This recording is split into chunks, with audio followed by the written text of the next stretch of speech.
Di bababa sa 55 ang nasawi nang mahulog sa bangin ang isang bus sa Guatemala country. Ayon sa mga otoridad, 70 ang pasahero ng bus nang mahulog mula sa tulay. Lumalabas sa investigasyon na nawala ng kontrol ang driver ng bus at inararo nito ang ibang sasakyan bago nahulog patungo sa ilog sa baba ng bangin. Dahil sa aksidente, nagdeklara ng 3 araw na pambansang pagluluksa ang Pangulo ng Guatemala.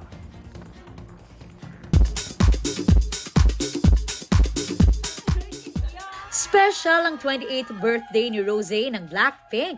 Ang kanya kasing hit collab with Bruno Mars na Apatu, nabasag ang record ng All I Want for Christmas Is You ni Mariah Carey bilang pinakamatagal na nag-number 1 sa Billboard Global.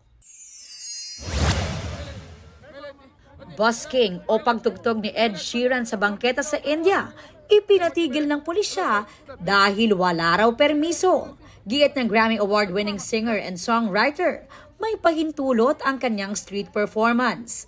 All good naman daw sa huli at natuloy ang Indian leg ng kanyang mathematics tour.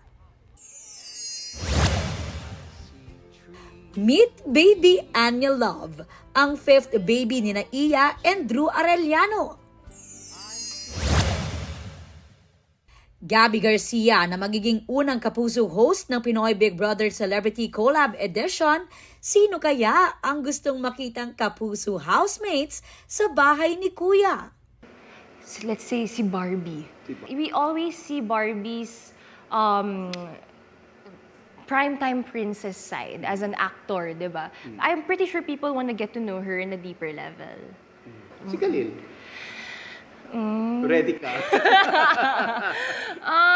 Well, kung pinapatawag siya ni I'm sure Kuya, si Khalil ready. kung pinapatawag Ba't siya ikaw, ni Kuya, ready wala ka tayong ba? magagawa.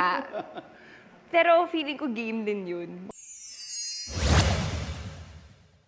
Restaurateur at 2016 Asia's Best Female Chef Margarita Flores, pumanaw sa edad na 65. Aubrey Carampel nagbabalita para sa GMA Integrated News. Huwag magpahuli sa mga balitang dapat niyong malaman. Mag-subscribe na sa GMA Integrated News sa YouTube.